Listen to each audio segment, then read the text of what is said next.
Hey there YouTube, this is GunDude73 making another knife video, and by the background you can tell we'll be looking at an ESEE product, and today we're looking at the ESEE Knives ESEE5. Now this is a pass-around knife from bladeforums.com, and if you haven't checked that website out and you're into knives, I would advise doing so. It's a treasure trove of information. And also thank you to ESEE Knives for donating this for pass-around purposes. Now the first thing is the sheath. It's made out of Kydex, has a very nice retention.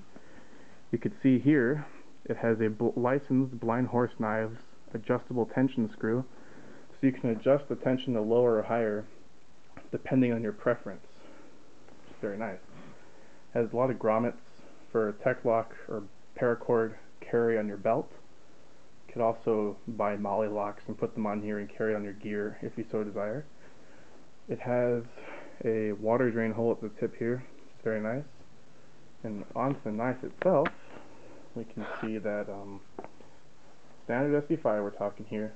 And one thing that's really nice, that really stood out to me when I opened it for the first time, was how well this coating is holding up. This knife has seen a lot of use with battoning, with heavier, with chopping, food prep, boxes, anything really. It's really been put through the ringer so far.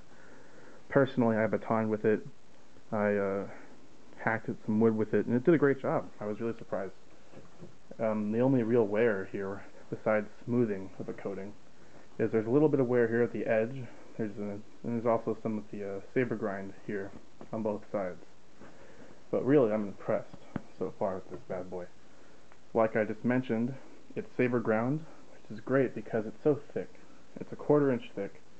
And that saber grind helps maintain its thickness a long length of blade here. It only tapers at the tip, so you have that much 1/4 inch thick steel, which makes it great for prying if you had to. I imagine this would do very well at prying. I actually did some prying with it, did fine. And you can see this particular model is a combo edge, as you can see here. Now what's nice is the teeth on this are sort of squared off. So you can sharpen the tips of those teeth on stones, on rods if you had to, and it's very shallow in between each tooth, so to speak. So you can sharpen these up quite easily, and they do very well at cutting fibrous material. The jimping on this is also very nice. It's not too deep, it's not too aggressive, but it still is very good at gripping your thumb. It's deeper than, say, the Azula. If you're familiar with ESEE knives, it's about that. It's thicker than that. It's deeper. So when you grab onto the knife, your thumb naturally rests on it, which is very nice. And you can see the laser etching here. We have the ESEE skull logo, which looks very nice. It also says ESEE5. On the back, it says ESEE Knives USA, and has a Rowan Manufacturing insignia here, because that's who made the knife actually, and they do a great job. Rowan they put out some great products.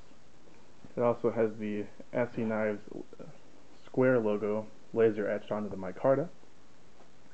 This is a canvas micarta handle, which is very nice. It feels great in the hand.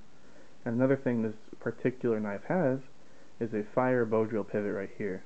So if you're making fire using the bow divot or method, you need to have a point where your actual rod is pivoting, and you don't need to build that in the field with this. It comes on your knife, so that's very handy, and it cuts down on time needed to start a fire with that method.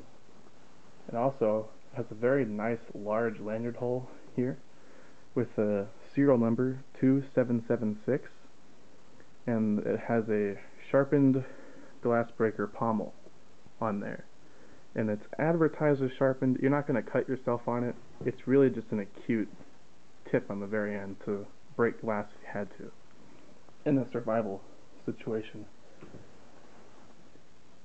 All in all, it's a great knife.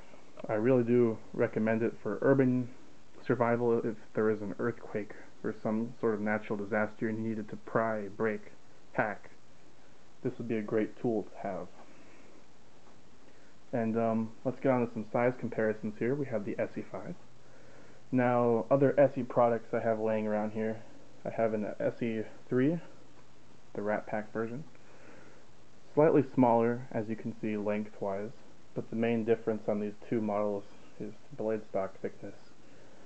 You have an 1/8 of an inch versus a 1/4 of an inch, so huge difference there, as you can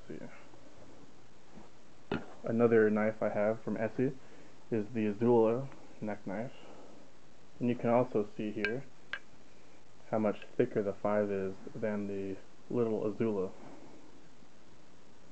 Now, a knife that I feel would be comparable size-wise is a standard K-bar, which I have here, and you can see, I can't really get them both in frame, but the K-bar is slightly larger. Both great knives, but it'd be a tough choice between these two.